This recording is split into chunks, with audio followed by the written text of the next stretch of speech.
74 of Grace and Steel. I'm Kevin Steele. And I'm Kevin Michael Grace.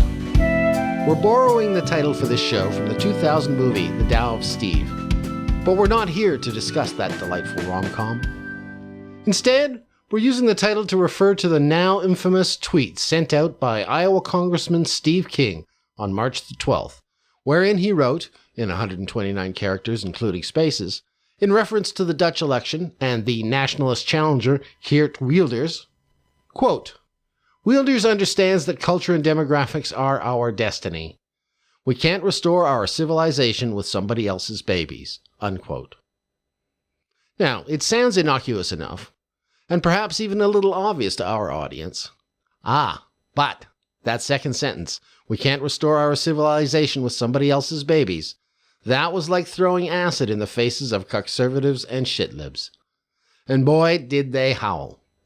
They kicked up enough of a fuss to highlight the fact that this tweet really was something special. And that is our topic, answering that question, what makes it so special? So, to it then. Kevin, what is the significance of this King affair? It shows how far the Overton window has shifted since Trump has become president. Oh, since he's become president. Oh, okay. I thought you were going to go back maybe a year or so. Okay, that's well, sure, 3 or 4 months. Well, sure. I mean, obviously, it's shifted enormously since Trump started running for president in the summer of 2015. But even since he's become president, we see that someone, a leading figure in the Republican Party, can first off give his support to Wilders. Now, he was responding to a tweet from the site The Voice of Europe, and frankly, I find it significant and heartening that King reads the Twitter feed of The Voice of Europe. And that tweet read, "Hundreds of Islamists shouting Allahu Akbar in Rotterdam, the Netherlands. Wilders is right for over 10 years." That's the context of King's tweet. Okay. Actually, that context is hardly mentioned in the coverage, or was hardly mentioned. But go ahead. Sorry. Well, I mean, he's taking an explicitly anti-Muslim stand, and the idea that demographics is destiny. You have all of these Muslims, Turks and others, in the Netherlands now. And as they made it clear a week ago, they are not Dutch. They're very much not Dutch. They are Turks first or Muslims first, and they rioted in the Rotterdam because attempts by cabinet officials from Turkey to campaign there amongst a large Turkish population were denied by the Dutch government. Well, a lot of what I was seeing in my feeds when this tweet came out was, well, this is fair turnaround here. They were tweeting about the reaction, of course, which was shocked and, hostile, of course, from the other side. They were saying, well, this is, fair turnabout because, everybody was telling us, that is the people who would support King, that demographics are destiny and you're going to be a minority soon, white people, so just deal with it. Those demographics are fine. They seem to suit everybody or the left when they're working towards the destruction of the whites. But when somebody speaks up on behalf of them, all of a sudden it's, tut-tut, as Steve Saylor put it. It's tut-tutting or, shock. Well, I'm looking at a tweet from someone SoCal for Trump, and there are covers of various magazines. Time magazine, special issue, The New Face of America. Guess what? It's not white. Newsweek, Is Your Baby Racist? Time, The Child-Free Life. National Geographic, The New Europeans. Guess what? They're not white. Time, special issue, Welcome to Amexica. Time, Immigration, Why Amnesty Makes Sense. And there's a pair of black hands on the cover. We Are Americans from Time, just not legally. And then National Geographic, Gender Revolution, with some creature which I gather will be a boy pretending to be a girl. And his comment is, it's almost as if their agenda is population replacement. Yes, almost.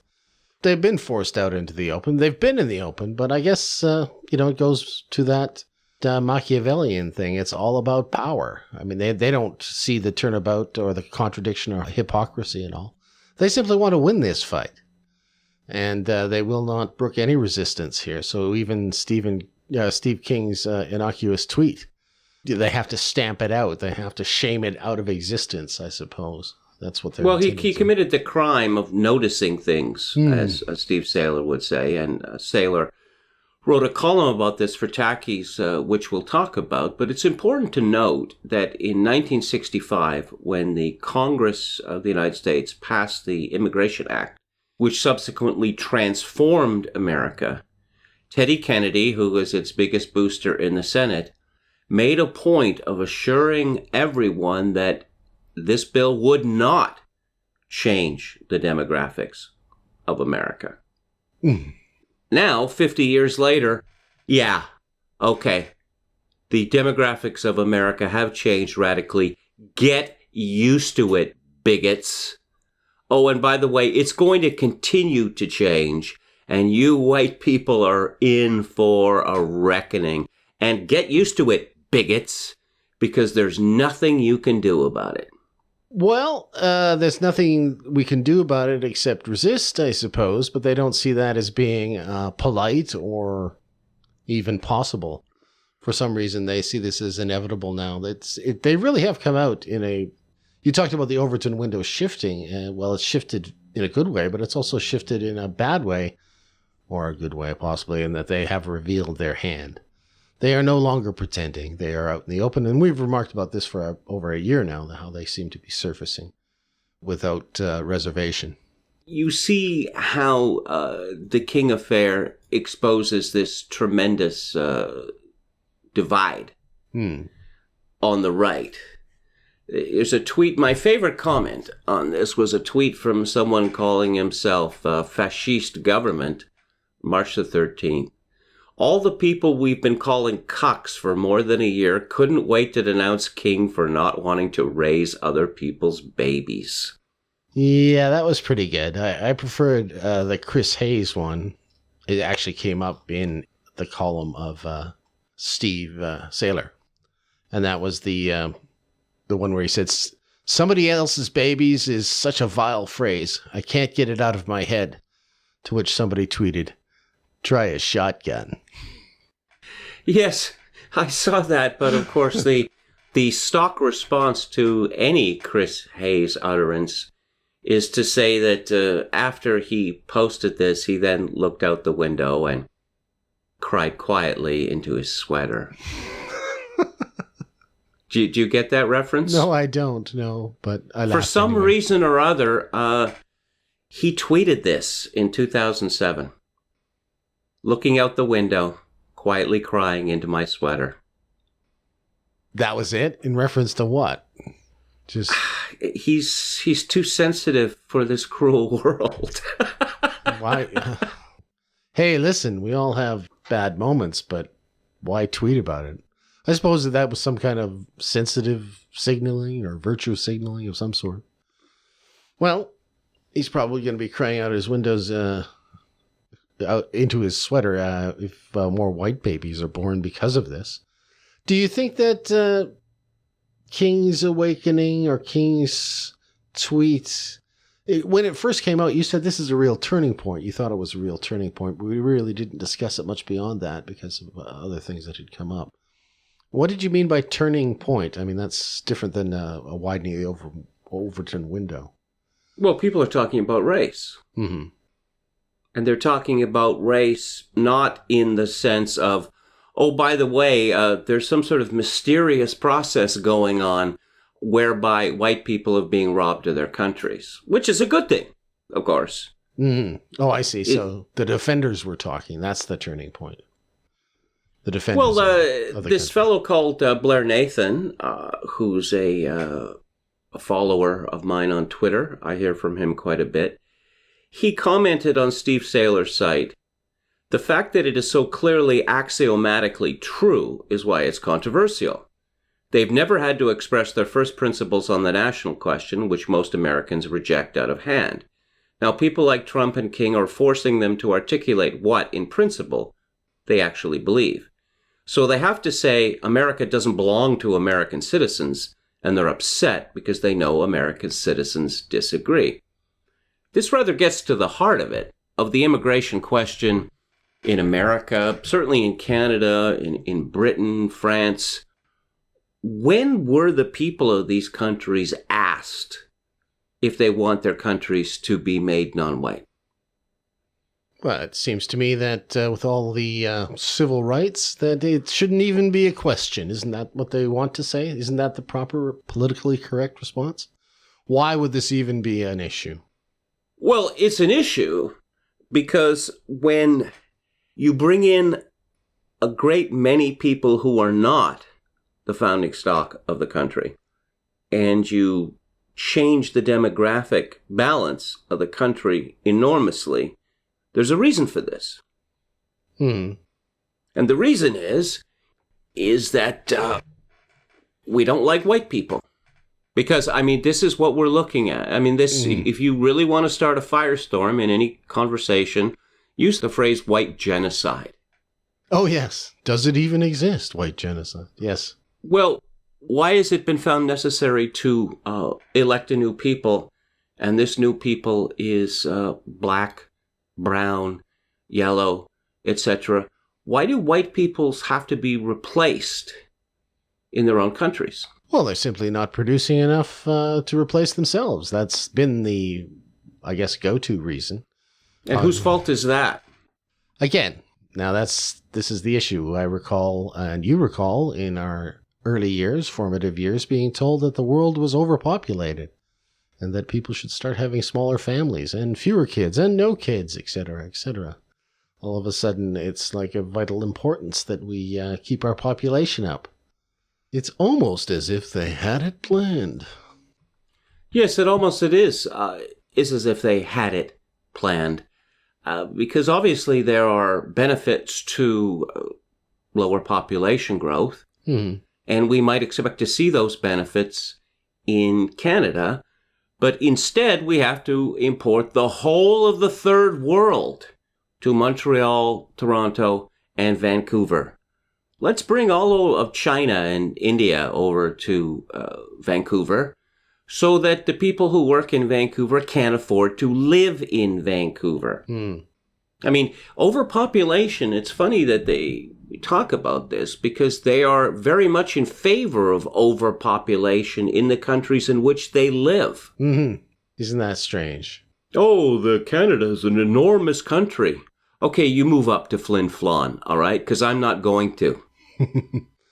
Yeah, we'll send the people from the Sub-Sahara. So yeah, that they'll love to live there.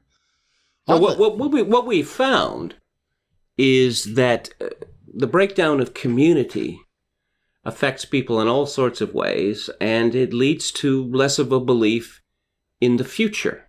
Why aren't women having children? Why aren't white women having children? Well, it's not just white women.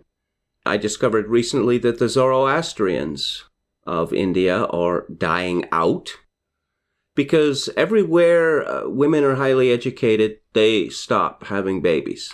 Now, as to why women must all have college degrees or postgraduate degrees, why they must devote themselves to their careers, well, capitalism.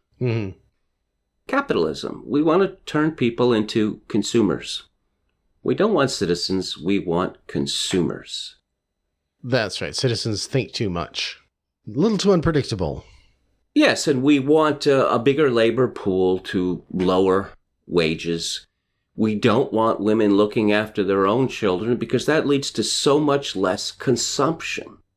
Is it? Yeah, I suppose. Yeah, this is the managerial revolution, the play out. We talk about it being, almost as if it's planned. How could it be planned if it spans generations? Like we talk about the leaders back in the 60s that were telling us that the world was overpopulated and future shock was going to give us all 1 square meter to live on by the year 1990 or something like this. Well, those people all died out. we're dealing with different leaders now. Are we dealing with the inheritors of that belief, or well, no, Sorry, the globalist push never stops. You notice that about the time that female participation in the workplace topped out, that suddenly it became the number one priority to flood the Western countries with immigrants. Why? Because you gotta increase the labor pool and keep down wages. Alan Greenspan, no less, that great wise man of American economics, said 20 years ago that immigration must be kept high in order to keep wages low. Back then it was okay to speak the truth, I guess. Well, yeah, I mean, Greenspan's a bit of a spurg. I don't think he would understand that some people might take his words the wrong way, which is to say, their clear meaning, right? Yes, indeed. Well, we talked about, okay, so this is a turning point. Okay, so we can talk about this now. Are we talking about it beyond tweeting about it in obvious ways? The significant thing, I think, with King was that he was immediately set upon by the media and the intelligentsia, and everybody expected him to start apologizing or backing down, as is typical of most politicians. But he didn't. He simply stood his ground and said, this is exactly what I meant. And that seemed to, I think, double the shock, I guess, or at least demonstrate that, the Overton window had shifted. He didn't have to apologize, and he still has a career, I suppose. Well, he modified his remarks somewhat. We'll talk about that in a minute. But I noticed that one of these tweets, how very Hitlerish of you. And this name Hitler kept being used over and over again. And I did a little research, and I found out that it refers to this fellow called Adolf Hitler, who was the leader of Germany for 12 years. But this fellow died in 1945 in rather catastrophic circumstances, and Germany was reduced in size permanently by about 1/3. Apparently, the idea is this Hitler fellow is very popular, but I can't find any evidence. I can't find any evidence of that. Well, they have worn that out. We know that.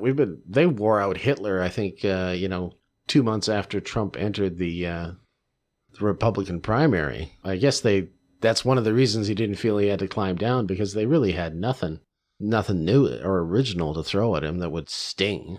Hey, here's another Hitler reference. Well, I mean, Sarah Silverman infamously said that Trump was worse than Hitler. Yeah, but how worse than Hitler? Worse? Worse than Hitler. But how much worse? You need some kind of scale, That's the problem. Okay, so King gets compared to Hitler. Well, maybe he's worse than Hitler because Hitler never had any children. Right. And Trump has a bunch. Yeah. And as we saw with, Mitt Romney or Peter Brimlow, apparently white people having a lot of children really enrages a lot of other white people. Why is that? What is wrong with those people?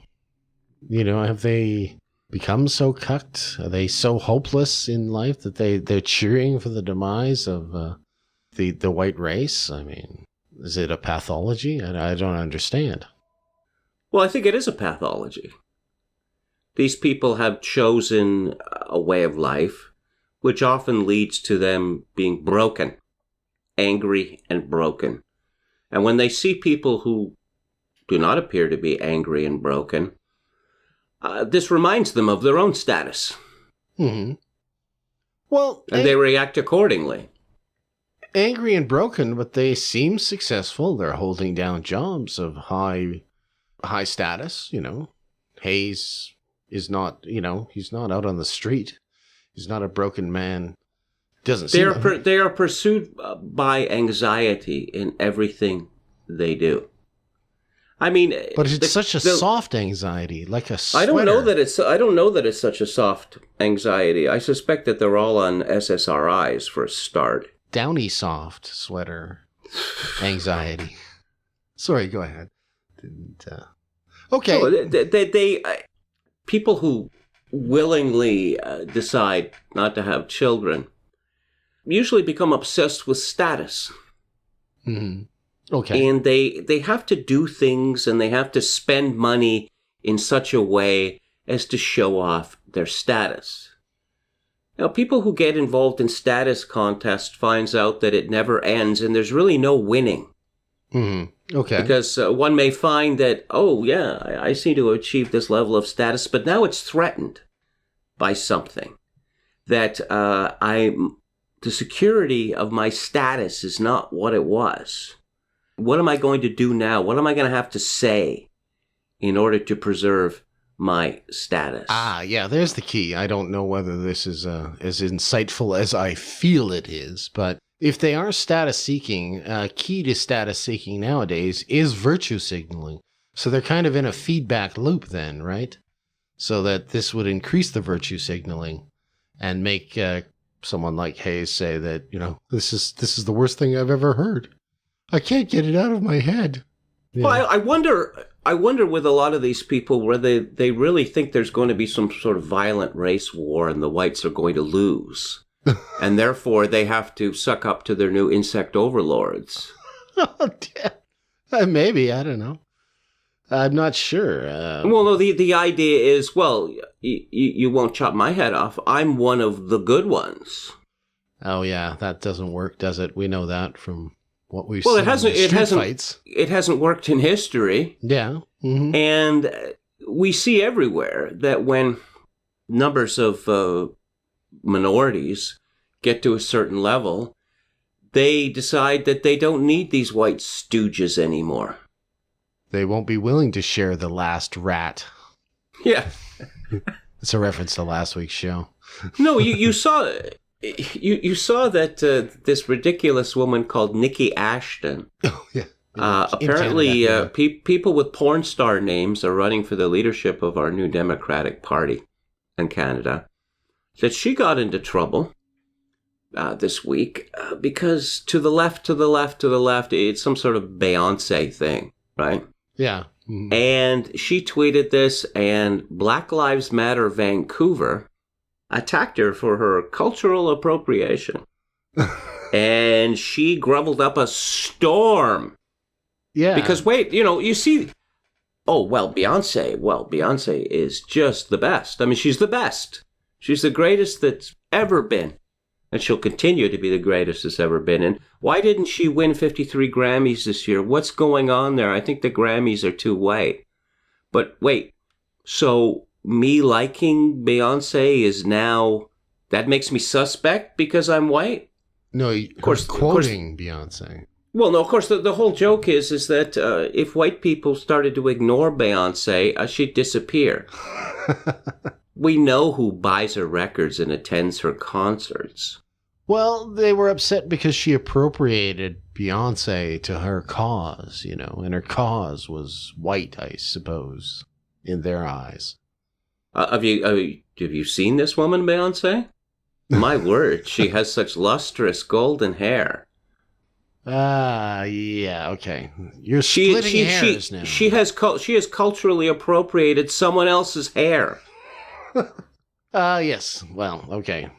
I think we're straying away from our topic. No, my point is that these white cucks, they live lives of torment. Mm-hmm. Torment. Sure, but they are in positions of power, at least cultural power, so that we talking now about the Overton window having finally shifted after Trump's election. They dominate the culture. This innocuous tweet where he just says other people or someone else's babies sends everybody, running to the toilet, throwing up. This is They wield a lot of power, and if they're so weak and they're so broken, how is it that they are running the damn place? That's what that's mystified me from the beginning. The minorities and the women have made it clear to them that they have to step aside. That if you are a white male supporter of feminism and diversity and all this, it's time for you to do the decent thing and shut the hell up. because we're sick of hearing you, that you are perpetuating your male supremacy and your white supremacy. Now, imagine that you spent your whole life sucking up to people who regard you with contempt. And they're not shy about letting you know that they regard you with contempt. How do you think that would make you feel? At the moment, with the Overton window shifting, I would imagine they feel like, I guess I'm going to overuse this, crying into their sweater. But no, my point is that I believe that they are going to make... They're going to work at this harder. They're going to become crazier and crazier. Yeah, okay. Because when the new overlords tell them that they're not needed or wanted, well, we've got to suck up harder. Mm-hmm. We've got to suck up harder. I mean, there's no question in my mind that so much of this transsexualism is weak horse, strong horse. Oh, no, a man. I can't be a man. Being a man is wicked. So I'll become a woman. Some of it might. I don't know whether the under 10 crowd is thinking that way, but their parents. Yeah, probably their parents are, I guess. That's the... I mean, now, the skin problem, that's a different one. The melanin deficiency is a bigger problem. This Rachel Dolezal woman. Right. Last time I heard she was on food stamps. Mm-hmm. And, of course, what's this fellow, Sean... King? No. Sean King. Yeah. He is a figure of fun, right? Yeah, they both are figures of fun. They call him Talcum X. Yeah, that was brilliant, that. But, okay, so that's more of a problem, but... well, I just wanted to mention this group called the Reagan Battalion. Have you heard of them? Well, only through the tweets, and you've mentioned them because of the tweets and their the reaction to some of this. They've suddenly become a force, I guess, in the Twitter world. I don't know how organized they are outside of it. Well, this is their response to Steve King. The conservative movement in the Republican Party is made up of someone else's babies. We are proud of these babies. And then there's a picture of, little Marco Rubio is there. Yeah, he's a baby. And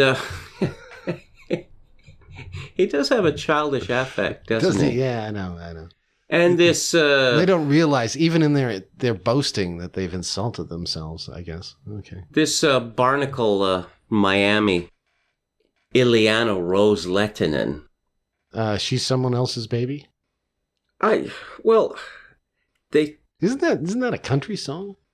Well, no, someone else's think baby? that... You know this business of, calling people boys? Mm-hmm. I'm not your boy. Yeah, that's right. Or, calling women girls or chicks, how dare you, right? Well, they seem to have got the wrong end of the stick there with this someone else's babies. That, I see what you're literally calling us babies? Because I'm all grown up and everything. Yeah, it's not exactly, I guess, sign-worthy. That's the problem they have with this. And I'm looking at this Hayes tweet and this vile phrase. I simply cannot understand how anybody could call it vile. I mean, it's that much of a mind bender for me, That this isn't so blatantly obvious, especially as, just to go back in the conversation, that they've been talking demographics for so long. Well, so someday Chris Hayes is going to learn where meat and fish come from, and I don't think he'll ever recover. Okay. The poor man. That they're going to show him a fish being whacked over the head and then gutted, and he's going to start vomiting, and he'll probably stain that tear-soaked sweater. Mm. And yes, become a vegan forever. Okay, enough farting around. Let's get on with it here. Okay, so the Overton window has shifted. Steve King can tweet this out. Where does it go from here now? Do we see these people recede? Does the discussion amplify now? We know it's getting hot and heavy, at least politically, with the immigration, with the judges deciding that they can dictate to the president. Well, columnist, New York Times columnist Roger Cohen, and I've been onto this guy for 20 years. He's the worst. He's the absolute worst. For some reason, he has a hate-on, a serious hate-on for Western civilization. He wants it destroyed. Mm-hmm. Okay. And I've got to say, before anyone accuses me of avoiding this, that the Jewish responses to Steve King, they were frightening to me. This idea that there is no America, how dare you talk about America? America's an idea. It's not a nation. It's not a people. Again, I'm thinking that, you don't want to take that gangplank down. Mm-hmm. To quote from Sweet Smell of Success, because you might want to climb back on board. Right. But Roger Cohen said fascist genetics now have place on Capitol Hill. Wilders-loving King might also go to Ellis Island for a refresher on the American idea. First of all, fascist genetics? It's always a horror movie in these people's skulls. Now, again, the American idea. America is not an idea. It is a polity. It is a nation. It is a people. It is not an idea. It reminds me of this, talk about the American experiment. Mm-hmm. And as Kunal Ladin said, well, what if they decide that the experiment was a failure? What happens then? Well, why would he call it an idea? Is it because of his need to feel a sense of belonging? Does he feel excluded from the white race? Or is he excluding himself? Well, he feels excluded, or he excludes himself. I don't know that it makes much difference. Mm-hmm. What we're going to see here is this idea that Trump is leading some sort of the fascist regime that there's some factory churning out blonde babies like Village of the Damned style. I'm sure a lot of these people believe this already. Oh, okay. Because there's blonde children who excite the most hatred amongst these disgusting, traitorous people. I don't know what the solution is to this, in terms of making the argument.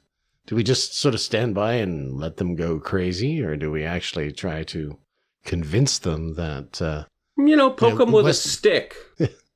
Poke them with a stick. Now, Steve Saylor points out, as many other people have, that, of course, the founding fathers of the United States had a particular idea of what America was. Mm-hmm. And that was that it was a people, it was a homogenous Englishman, Scotsman, Welshman. Okay. That's who America was. And, of course, the Naturalization Acts of shortly after 1789 made it clear that immigration was restricted to white people. Oh, okay. No, see... Well, we're beyond that now, so... Well, obviously. We're beyond that now, but this idea that, America has always been a nation of immigrants... The power of, it's one of those myths that Sorel talked about, but it's, in a factual sense, it's an outrageous lie. An absolutely outrageous lie. America becoming a nation of immigrants, Canada becoming a nation of immigrants, this has practical consequences. For instance, my eldest child going to school in Vancouver, and 3/4 of her schoolmates did not have English as a first language. With the result, I found out, to my great anger, was that she was being tapped as a tutor. Ooh, free tutor. Within the classroom. And so, no, we're not going to educate you. You're educated enough. You have to spend your time sharing what you have with these invaders. Okay, these are the practical consequences, but this is changing. We say it's changing, and it's not going to change overnight. When I said this isn't the Founding Fathers' country in 1965, that was over 50 years ago now. That's a long time to be bringing in people and changing the demographics. So what happens on the ground now? It's not like... Well, no, I mean, the idea is that white people are going to disappear. Well, that was the idea until Steve King decided to tweet it out. Well, yeah, it could still happen. Yeah, of course. It could still happen. But once a problem has been identified, or a phenomenon, if you don't want to call it a problem, a phenomenon has been identified, then it becomes difficult to pretend that it doesn't exist. There's another issue here which is highly important and points to this question of globalism that I brought up earlier. Steve Saylor quotes Alexander Hamilton, who wrote, "The United States have already felt the evils of incorporating a large number of foreigners into their national mass by promoting in different classes different predilections in favor of particular foreign nations and antipathies against others. It has served very much to divide the community and to distract our councils. It has been often likely to compromise the interests of our own country in favor of another." Now, you see this in Canada, where we have a foreign minister, and it turns out she's of partial Ukrainian ancestry, and she is fanatically anti-Russian. Oh, this might have something to do with her being of partial Ukrainian ancestry? Well, she claimed it was, so she was hiding it. It turns out that her grandfather, who she much admires, was a big-time Nazi collaborator during the Second World War. And I learned from the Globe and Mail just today that her mother, of whom we've heard very little, except it's been claimed she worked for USAID, she helped write the Ukraine's constitution. Oh, yeah? Oh, wow. Yeah. Oh, that's not very significant, I mean, there have been, many people have brought up the question of dual loyalty with regard to Jews. Well, it's not just Jews. That this idea that you leave your parochial quarrels behind, well, multiculturalism means that you do not leave your parochial quarrels behind. And the idea that Chrystia Freeland could remain Canada's foreign minister after what we have learned about her, well, apparently, she's not representing Canada. She's representing the interests of the Ukraine or of Ukrainian Canadians. I mean, this is outrageous. But this goes to prove what Hamilton said. It also goes to prove what Justin Trudeau, our prime minister, said. We are a post-national country. So yeah, we had some. We're just a big hotel. We had some Olympic 100-meter champion.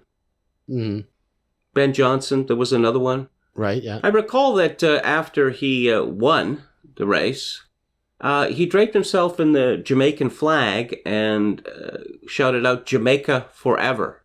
Now, this suggests to me that he's not really a Canadian. But apparently that's it would be wicked, or worse than wicked, or worse than Hitler to point this out. They all do that when they're young, but they come back when they're old for the health care, right?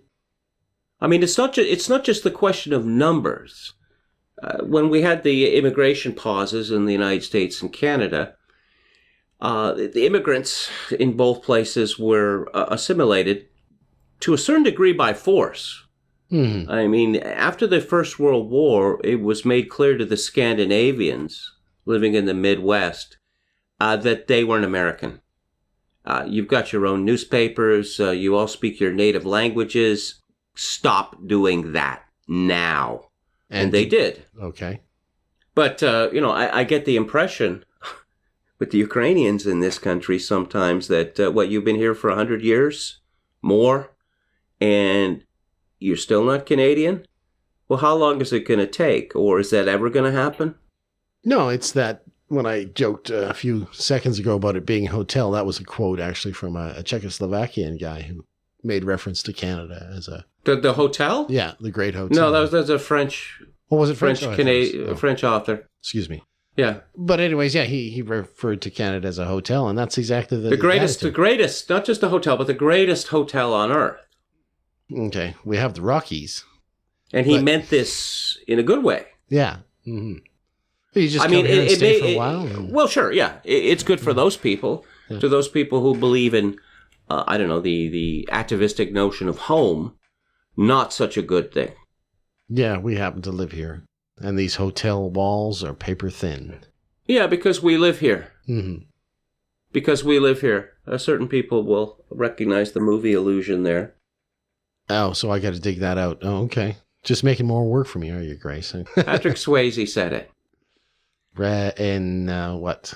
Your favorite movie there, about the invasion of the United States. Is that it? Yeah, that's right. Okay. Good enough. Red Dawn. Yeah, okay. Okay. Where we go next? Let's talk about Peter Brimelow's column. Okay. Which appeared in the Daily Caller.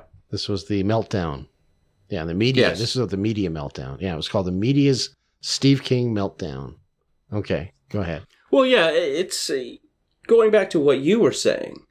Canada, well, we have census results we should be getting soon from the 2016 census.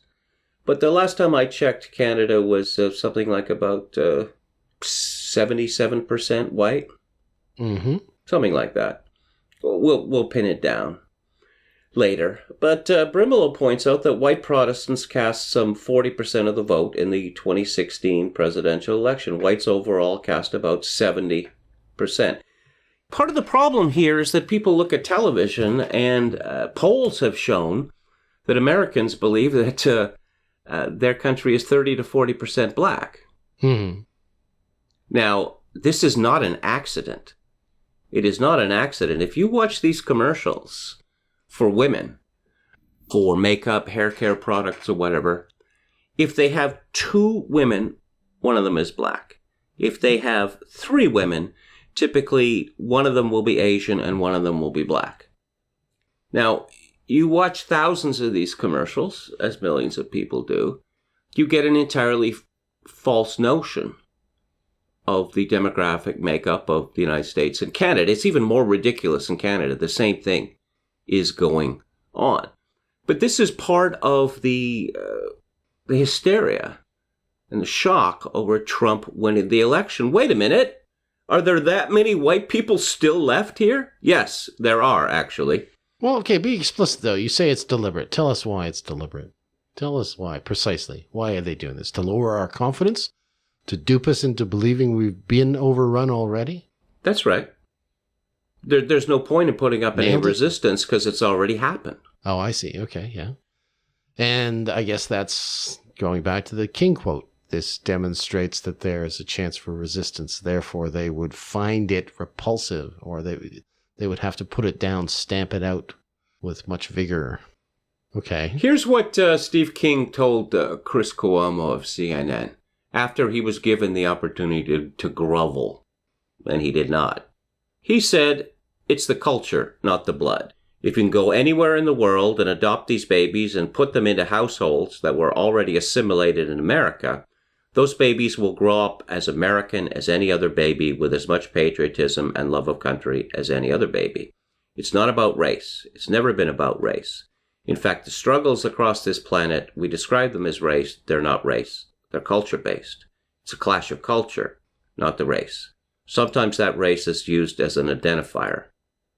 Now, King is completely wrong about this, of course. Okay, so this is he is climbing down then, is what you're saying.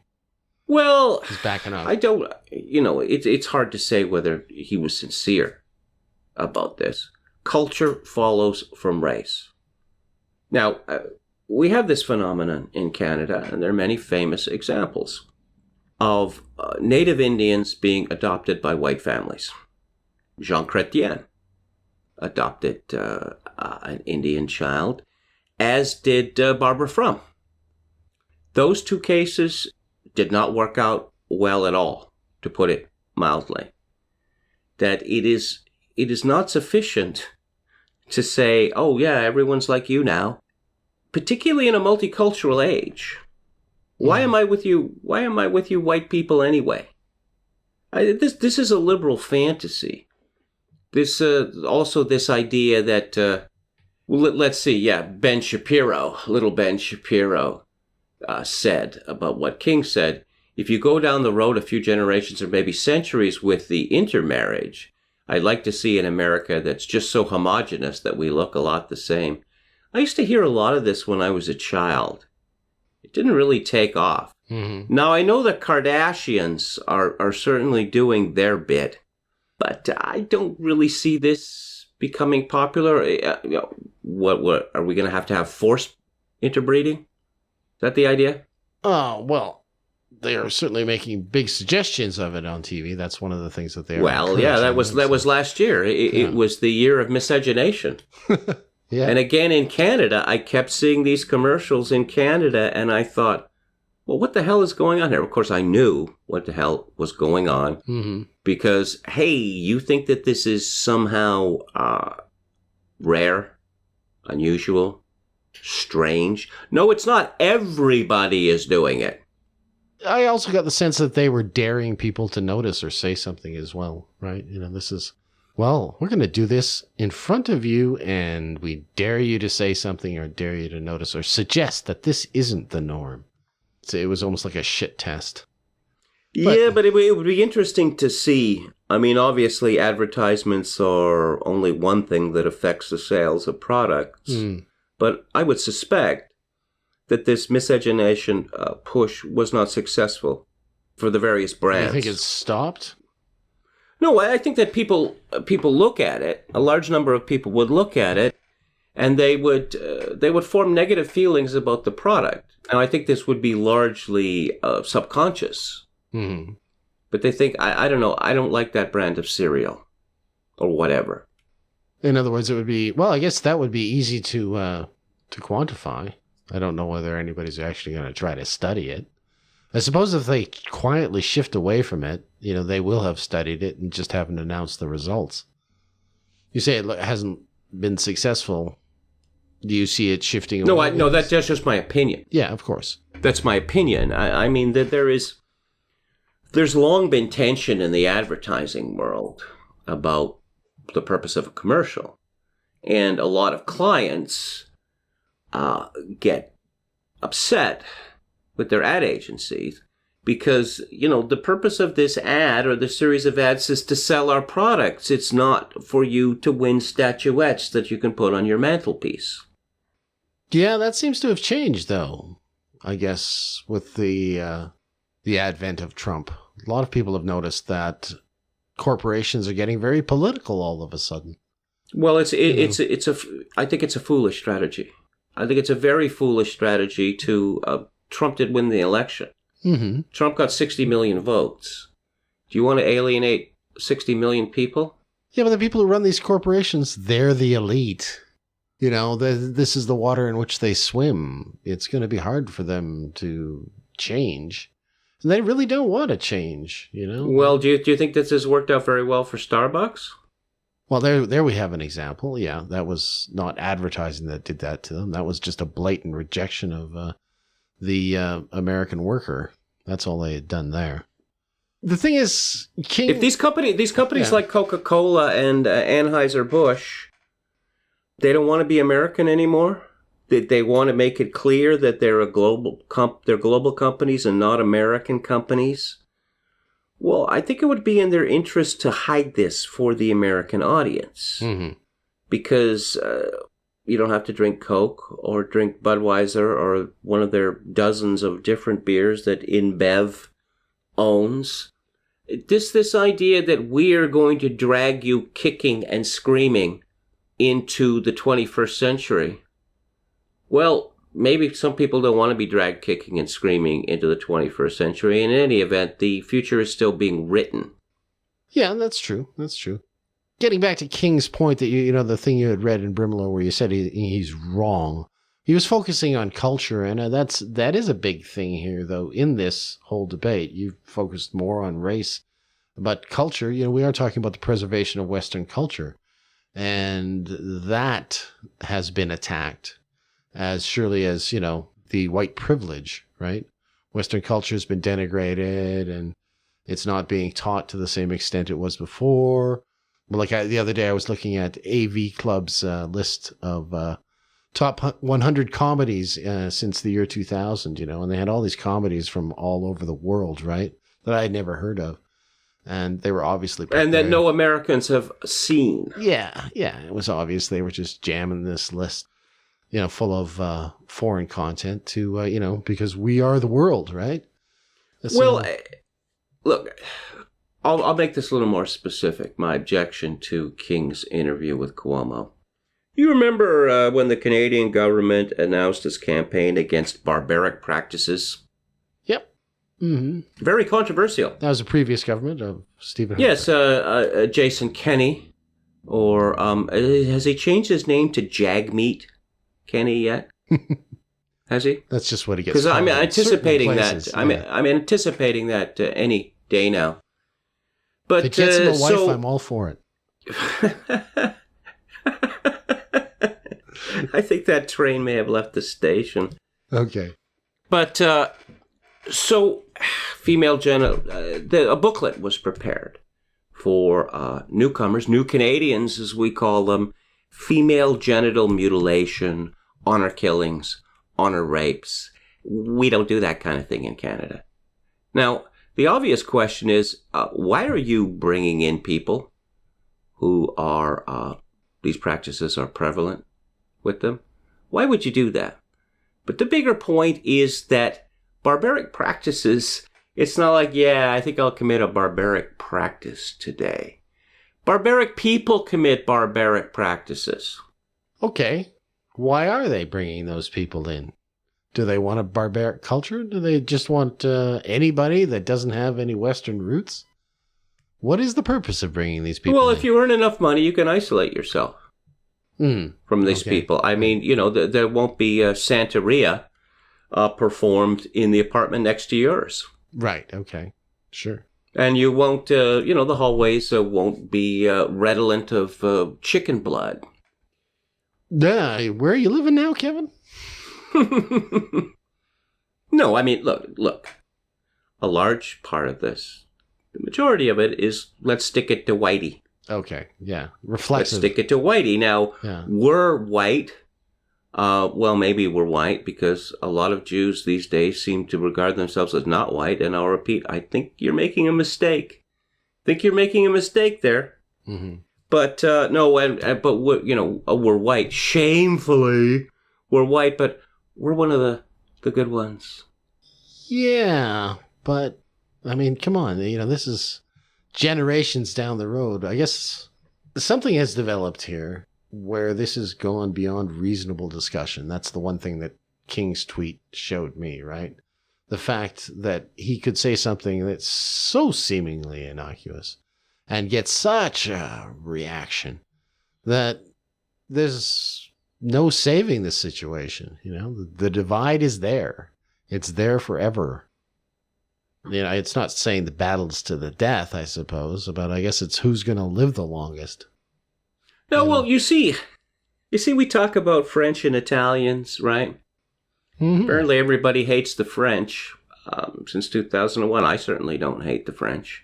Mm-hmm. But, you often see these comparisons between French and Italians, right? Sure. Oh, yeah. The Italians, they're these joyous, fun-loving people, whereas the French, they're all dark and weird. And so apparently there's big differences between the French and Italians.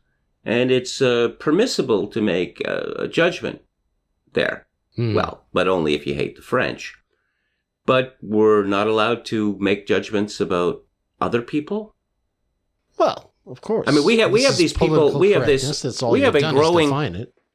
We have a growing Congolese community in Canada now, and they usused to be a Belgian colony, so they're coming to Quebec, right? Mm-hmm. Because they need those French speakers. Now, when you get to Equatorial Africa, you're dealing with people whose IQs are around 60. Why would anyone think this is a good idea? What is it that people with IQs of 60, what can they contribute to this country? I don't know. What jobs are they getting? That's what I'm wondering. Are they being screened for applicable employment skills? I'm not sure if there's any. Well, they values. They benefit from affirmative action. Oh, sure. Okay. Yeah. So they can do government jobs. Okay. Well, no, they can. That takes an IQ of 60, all federally regulated industries in Canada are subject to affirmative action. Oh, okay. All right. So, expect to see them, in banks and working at radio and TV stations, et cetera, et cetera. Okay. Just my point is that everyone makes generalizations about other kinds of people. Apparently the Russians, oh my God, the Russians, we thought they were bad under communism, but they got worse. Somehow they got eviler. But so we can make generalizations about... We can make generalizations about Russians, but we can't make generalizations about, say, Pakistanis. Yeah, exactly. Well, this is political correctness, right? You can make fun of everybody except people of color. No, I don't like this phrase political correctness, and I wish everyone would stop.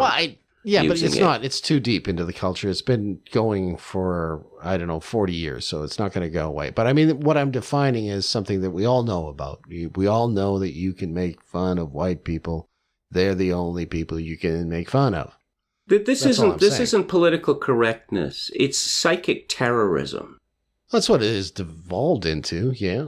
We saw a little bit of payback, actually, in your area of the woods where they had that wall about white supremacy. You want to just give us a little rundown on that, Kevin, as we head to the end of the show here? Well, a wall, a challenging white supremacy wall was put up at the University of Victoria, which is, 3 miles from where I live. And the students were encouraged to contribute to their ideas as to how white supremacy can be challenged. And punching Nazis in the face, smiling at everyone, I think was another one. Mm-hmm. Now, some, dare I say, shitlords showed up. And they wrote in large letters, "Whitey, get out," I believe it was. Mm-hmm. And then underneath that, "Ree!" That's how you knew it was shitlords. Well, yes, exactly. But in the story I read, apparently the experts were still pulling at their beards, seeking... Apparently there was a suspicion that this expression might not be sincere. Yeah, I know. But still, it confused them to the point where they just decided, first of all, to paint over the thing. To what? Well, no, apparently they said that was the plan originally. Yeah. Oh, okay. That they were going to, start again. It gets full. It gets full so people can start again. But after this whole autistic screeching offense, they took the thing down. They took the thing down. BTFO. Yeah.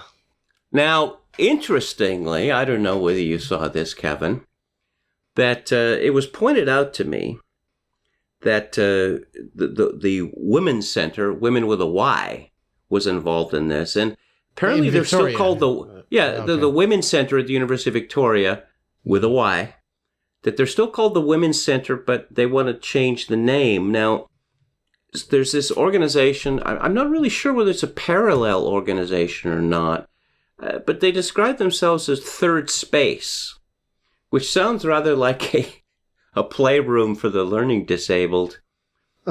But there's this man who calls himself Daphne Shaid, who describes himself, and I'm not making this up, as a Hindu cyborg tranny. Hindu cyborg. Oh, okay. This is a very low effort tranny with a penis, with a beard, like a growth of beard, right? Tenure! Give that one tenure! And he's grown his hair out, and he has a bindi dot on his forehead.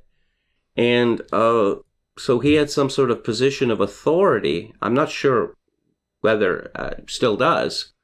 And this led to much mockery. And what happened last night was that someone from the Women's Center reached out to me and said, "Hey, we don't buy into this craziness. Women are women and men are men." And I thought, wow, I like the way this woman speaks. Mm-hmm. I said that she should appear as a guest on the podcast, and she said she'd think about it, but I haven't heard anything. Mm-hmm. But think about it. That usually means, yeah, I don't want to say no directly. I don't know. I've heard about white people converting to Sikhism. I don't know that I've ever heard about white people converting to Hinduism. Oh, okay. Just to be clear, that's not the woman that reached out. No. Okay. No. But this was from the account, the tweet account of the Women's Center, women with a Y, right, at the University of Victoria. Okay. Was that the But I don't know, Women's maybe. Center? Pardon me? Was that the White Women's Center?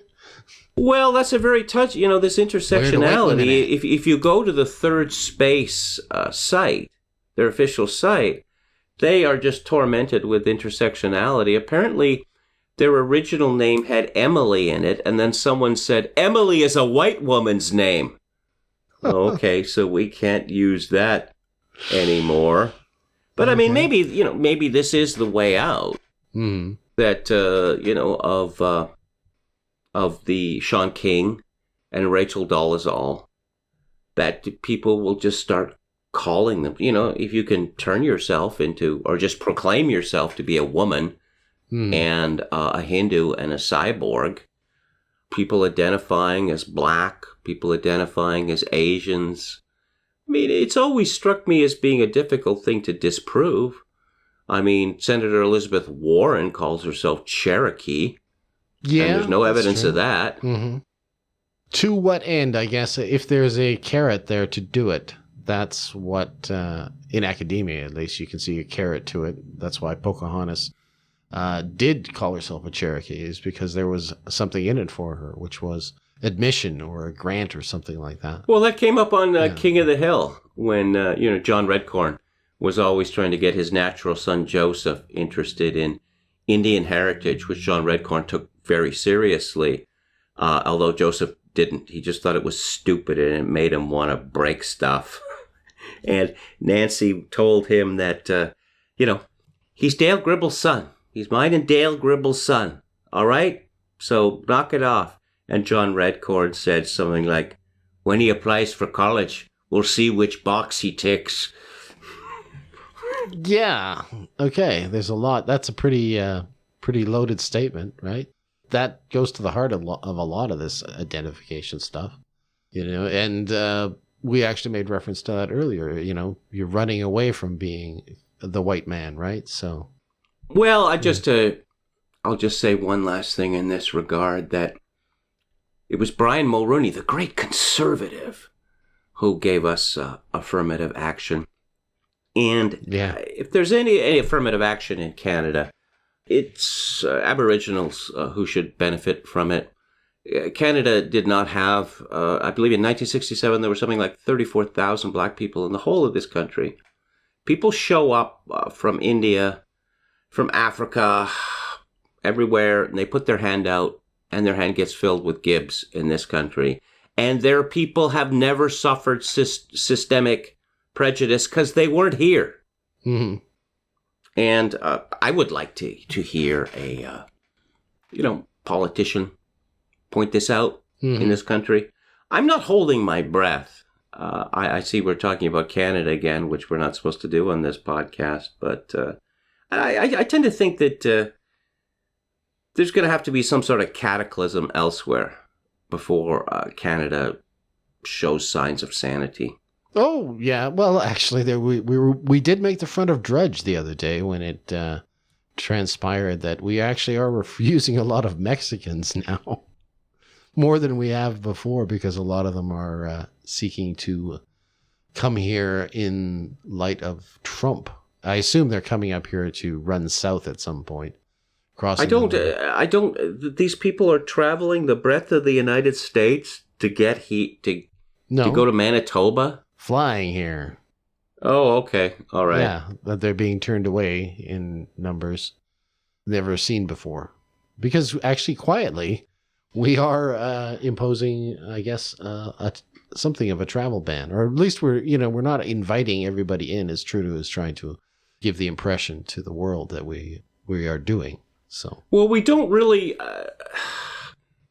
I don't really think there's much of a Hispanic voting coalition in Canada, and that may be one of the reasons. We got a huge Hindu, huge Sikh, voting blocks. Well, I hear the Chinese are really opposed to the Spanish, so. They're really opposed to what? The Spanish. I'm just making a joke here. Oh, okay. All right. Sorry. But anyways. No, but getting back to Steve King. Let's wrap this up guy, with Steve King. He's you may have read about this on Wikipedia, that he calls himself Latino, even though there's no justification for this. Who, Steve King does? Yeah. Oh, okay. No, yeah. I didn't know that. Okay. Also, he has a Confederate flag on his desk, even though, he's from Iowa, and they were on the other side in the Civil War. Oh, so his whole shtick is trolling. Okay. Well, no, I mean, you see, this is a happy sign. Mm-hmm. Because, oh my God, a Confederate flag. Well, apparently that's not the end of the world. The roof didn't fall in. Mm-hmm. Right. And the roof did not fall in on him after this. And you see, when people start being forthright and honest, it incites others to do the same. Right. And then they get banned off of Twitter. No. So, but... I want to say something about Twitter here. Just that's the last thing I'm going to say. Okay. That the primary purpose of my Twitter account is to promote this very podcast you're listening to. Oh, now you tell people after a year and a half. And it has been disappointing lately because I'm being throttled by Twitter. Lots of my tweets are not being seen by my followers. I have over 6,600 followers now, although there was a huge Twitter purge this week. Because I lost about 150 followers in the space of 2 or 3 days. I had 5,000 followers on November 8th, Election Day. So it's risen about 30%. I used to have my impressions were running at about 50,000 a day. They should be up. They should be up around 70 or 80,000 now. But I struggle to reach 30. Because Twitter is throttling or slowly strangling me, and it's a big concern. I mean, on the one hand, I'm so disgusted with Twitter, I considering how much work I put into it, that I just like to knock it on the head. On the other hand, that's what's being used to promote the podcast, so I'm in a bit of a dilemma. Yes, there are other platforms though. Get on Gab. He will soon. I know that. Kevin will go on Gab soon. That's a promise, right? Yeah, okay. Well, now, okay. And I guess I have no choice. There we go. Thanks for painting me into a corner. Finally, I got a chance to do it on this show. Okay. With that, we're going to say, we're going to call an end to episode 74 of Grace and Steel. I'm Kevin Steele. And I'm Kevin Michael Grace. Someone else's baby, someone else's eyes are blue. Someone else's baby, someone else's fur too. Oh, who's got a hold of 9-carat gold love? I wonder who's in the love seat. Who's got a heartbeat like thunder? If I had it bad, I could steal his fairy queen.